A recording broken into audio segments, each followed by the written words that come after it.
Alright, I wasn't planning on doing a video game or any vlog today. I really wasn't, but I watched something so fucked up that I have to get it out of my body and share because it was that level of what the fuck did I just watch? Okay, so Mr. Craven was on like a drunken tirade yesterday or whenever he posted this, and posted some game called Two Guys One Cabin. And like one of the images that was like for the thumbnail was already kind of like the hell. So I was like, okay, I watch it. I'm just in the right kind of mood to watch something weird. So, and it's up there with those like auto afterlife and like just these weird, the weird series of weird fucking games. I need to make a playlist called the What the Fuck Weird Ass Game series. But this is up there in that auto afterlife. What the fuck am I looking at category of games that are just like, why? So it starts out like any kind of apocalyptic, post-apocalyptic game where like you're this burly Russian man, and I'm sorry, I'm gonna probably be offensive to some Russian people because I have the little accent. So it was burly Russian man living in the woods. He was like doing push-ups. It starts with him like living alone in the woods, being manly or what the fuck ever, and like doing push-ups and stuff. And then like this dude come running out of nowhere, like help me. And the game is in Russian, but it's translated into English. He's like, help me, because like these monsters are chasing me. Then it turns into a shooter where you're shooting these monsters. And the dude is like, when that scene is over, a cutscene happens, and the young guy's like, thank you for helping me. I'm Sashi. And he's like, I don't care who you are. This is the old grizzled push-ups dude. I don't care who you are. You leave tomorrow. I have no time for bullshit.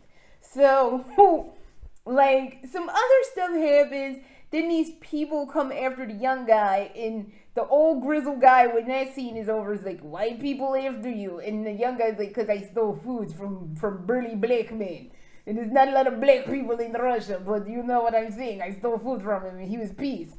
So, yeah, that's what the fuck happened with that. So, you're fighting in between monsters and you're fighting in between humans.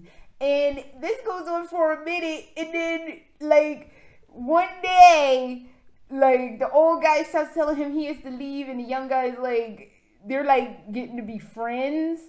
And one day, the old guy is like, I like you, Sashi. You're a good boy. And the young guy's like, I like you, too. It turned into some Yaoi, and I am all here. Let me just say openly, I am all here for Yaoi-esque situations of Yaoi and hot man-on-man love. I am here for it because I love me some Yaoi. But I would have been fine had it just lived two men living their lives in the woods, having hot man-on-man Yaoi love. But no, we can't have nice things apparently. So basically, it devolves to the point where after that I like you scene, they're kissing. Like, it's real gross because like their tongues are like, like ew. Oh my god, ew. Like their tongues are like, it was just, they look like what are those things that the kids blow into for birthday parties where you go boo, boo. That's what their tongues look like, and I'm just like, oh, the fuck am I looking at? And then, like, the older guy blows, yes, they don't show him blowing him, but he goes down below, and we like, oh shit, it's about to literally go down, and they like do it, and they don't show them doing it, but they show them kind of doing it. Oh shit, it's frozen. Hold up. Sorry about that. They show them doing it, but they don't show them doing it. But it's the heavy implication of them doing it. And then the burly black Russian dude comes in, Like, it kills the older guy. Like, they go full on Last of Us 2 and take that old dude to the club. And it was like, well, damn. And the young dude had ratted him out because the black dude was all like, who took food? Because I need to know who took food from burly black men.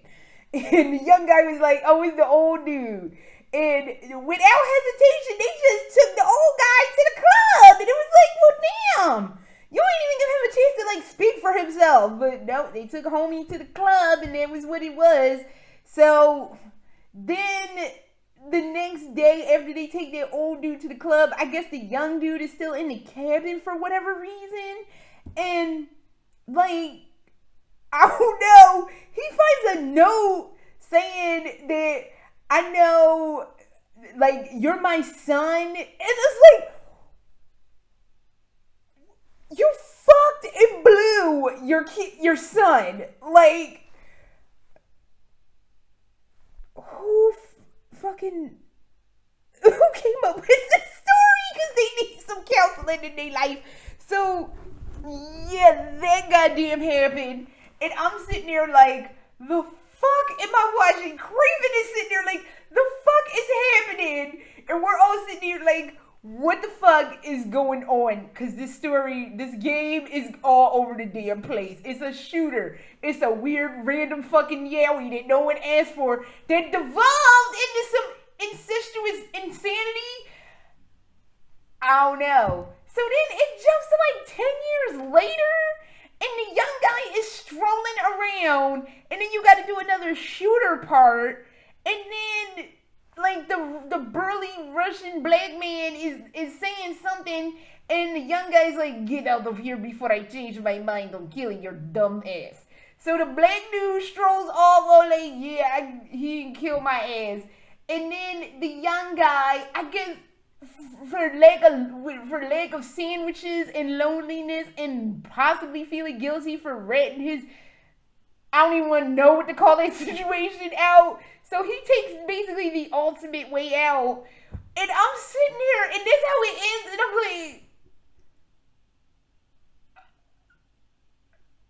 like, okay, well, all of that just fucking happened. And I don't know where the fuck to turn now. And that was a hellified. That was a ride, literally. It was a ride I wanted to be on. I was like, okay, this ride looked pretty decent. This ride don't look like it's gonna have no fuckery. I got halfway on that ride and was like, it's too much fuckery and I can't get off of this ride. I'm trapped on here now till the end. And now my life is just all kinds of fucked up. What a fucking trip Two Guys, One Cabin was. It went everywhere that no one asked it to go. And I was just like, okay, well, that fucking happened. So, oh my God. That happened, and that's where it happened. And, like, I'm out on this situation. And I needed to share that with y'all because I can't have that kind of insanity in my life by myself. There is some kind of shit that needs to be shared with a lot of fucking people. So, go find that video. I'll post a link to it from Mr. Craven Played It. Go watch it, and then go share it with your friends. Because much like that old horror movie, The Ring, it won't end until everybody dead on the floor. So, that fucking happened, and I'm like, okay. So, in other video game news of weird random shit that I watched this like a week or two. I think it was like 2 weeks ago. I watched Dinner with an Owl. Oh yeah, there was another one. Took all kinds of weird fucking trippy ass ways that nobody asked it to take, but it was good. It's an indie game by some dude called Boring Suburban Dad. And I was just like, okay. So basically you come to this spot. You get greeted by this guy, and he's like, you gotta go meet with Mr. Such and who's I fucking forget. And the dude was like, okay, and you go into the room, it's some headless dude sitting in a chair, and then when you walk up, it like gets the head of an owl, and it's just like, oh fucking K. And then like the owl is talking some nonsense, and you're like, oh no, it's dinner, we're gonna eat dinner. And the guy is like trying to get everybody to be like, yo, y'all see this motherfucker an owl, right? Like, I'm not fucking losing my shit. This motherfucker over here is a damn owl. Like, hoo, like an owl. And like everybody's trying to change the subject, but he wants to talk about the owl in the room. But nobody lets him talk about it. And they're trying to get out of this shit. And it's like, don't drink the water because the water's all fucked up. The owl be fucking up the water. So don't drink the water. So, basically, you asked the blonde dude that was the butler dude. I think his name was Declan. I think you asked Declan, can you help us get out of this shit? And he's like, well, I got some knives in the kitchen. You can fucking shiv this motherfucker. And he's like, I'll shake this owl because I just did a stint in San Quentin. Like, he didn't say that, but it kind of seemed like he did a stint in San Quentin when I get to what I'm about to get to. So Declan slides him a knife from the kitchen. You go in the office to try to do work with the owl, and he fucking prison style shivs this motherfucker in the throat, like shiv, like quick, like shiv. Like that sounds like homeboy must have just did a stint in some high fucking prison, cause he prison shanked the shit out of that owl. So they're all thinking they're gonna get out. The lady, cause there's some lady and her kid there, and they think they're getting out, but the lady's like, no, I think it's too late for homeboy. Just when they're about to leave, homeboy that came in to work with the owl turns into said owl, and the owl's like, yo, it's dinner time, let's go eat. Like, he just didn't fucking get shanked. So this goes on for a minute till you figure out that you have to have Declan you have to have Declan give you a knife, and you gotta hide one knife in the not the coat rack, the umbrella rack, because the umbrella rack is there for a reason. And you gotta shank that motherfucker like right before he gets the owl head. Because once you've been talking to him and interacting with him, it's too late. If you shiv him, you fucking prison shake him, you gonna turn into an owl, and it's just never gonna end. So you gotta hide you have Declan give you two knives, one to hide in the thing, and one to like shiv him or some shit, and that's how you get out of this shit. But it's weird. It's some part where that owl starts singing all weird, and like the board is reversed because you come in one way and you keep coming in that one way, and at one point it reverses, and it's real weird, and then the owl be singing, it is weird as hell. But it's a weirdly good game, but it too is in that auto life, two guys, one cabin situation, except it's good. It's like weird but good. It's not that auto afterlife and fucking two guys, one cabin. It's just fucking mind blastingly bizarre.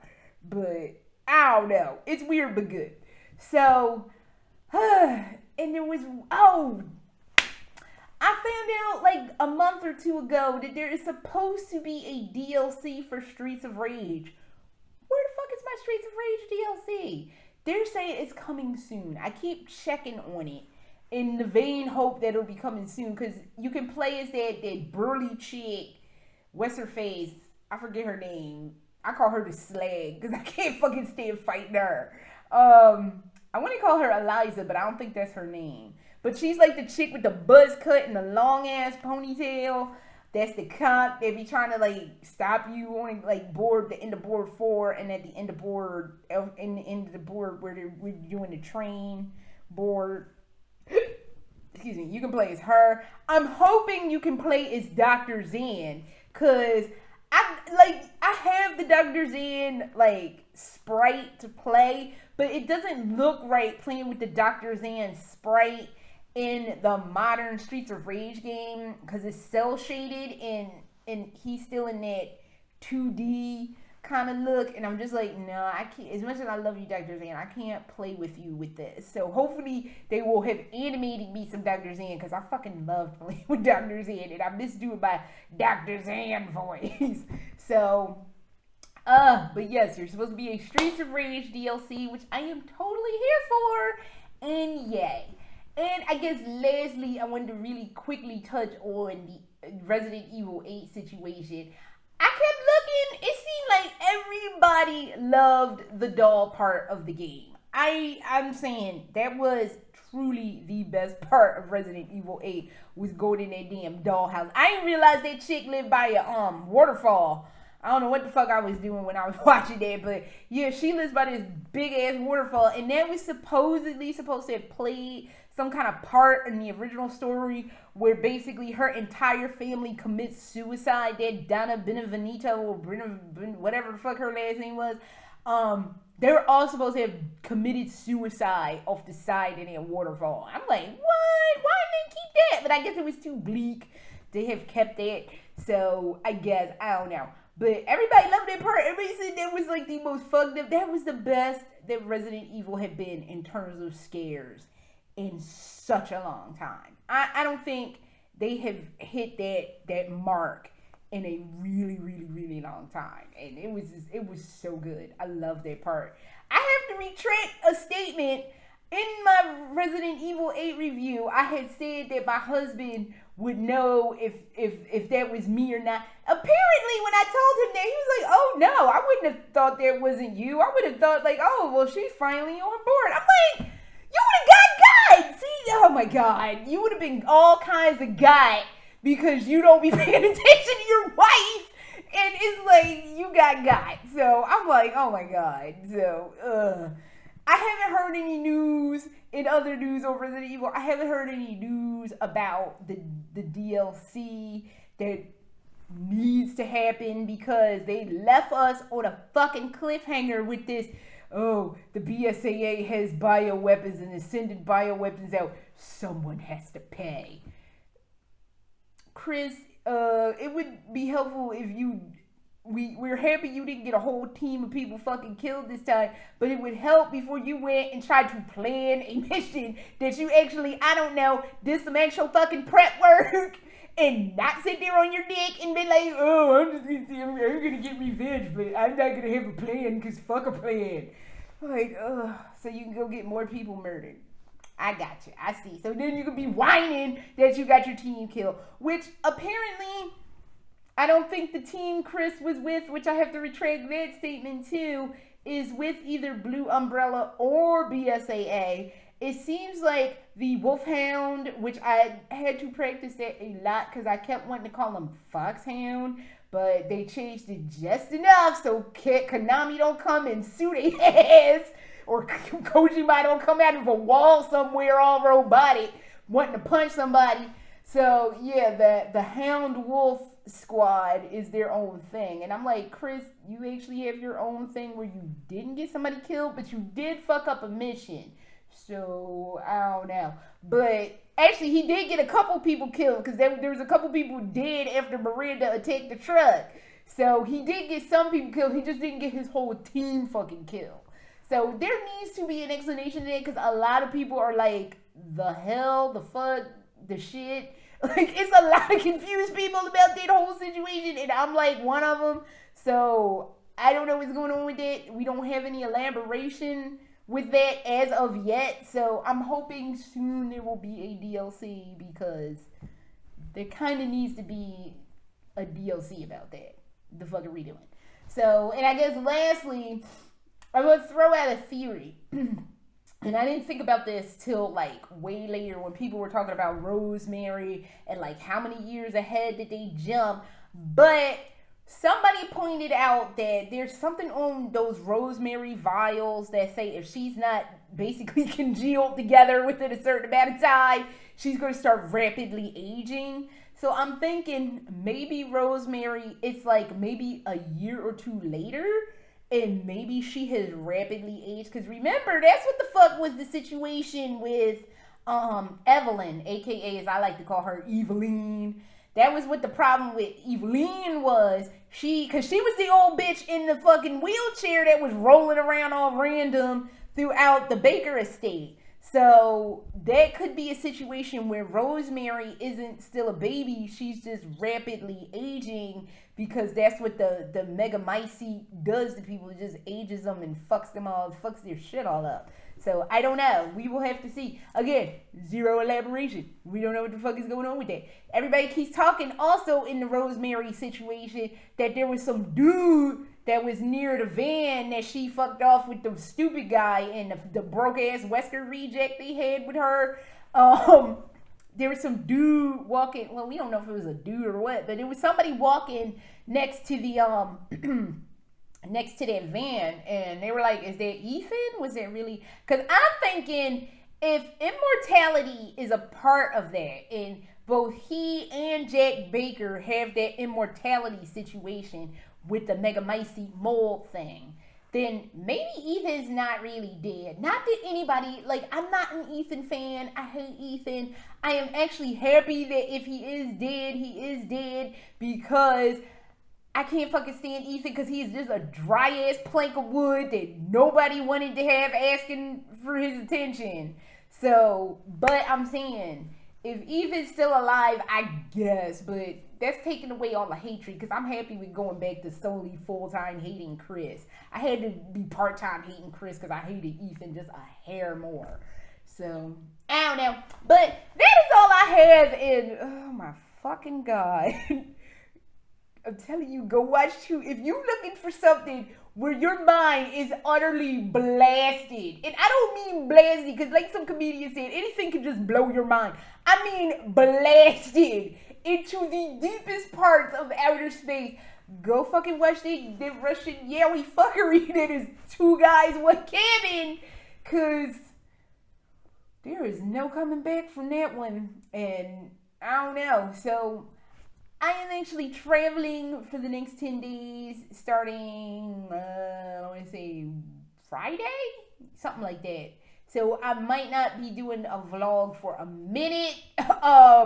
I will be like on my regular social media crap, but nobody really cares about that, and I'm fine with it. So, but until I get back, or what the fuck ever, and when my mind can uncongeal from that fuckery, I don't know.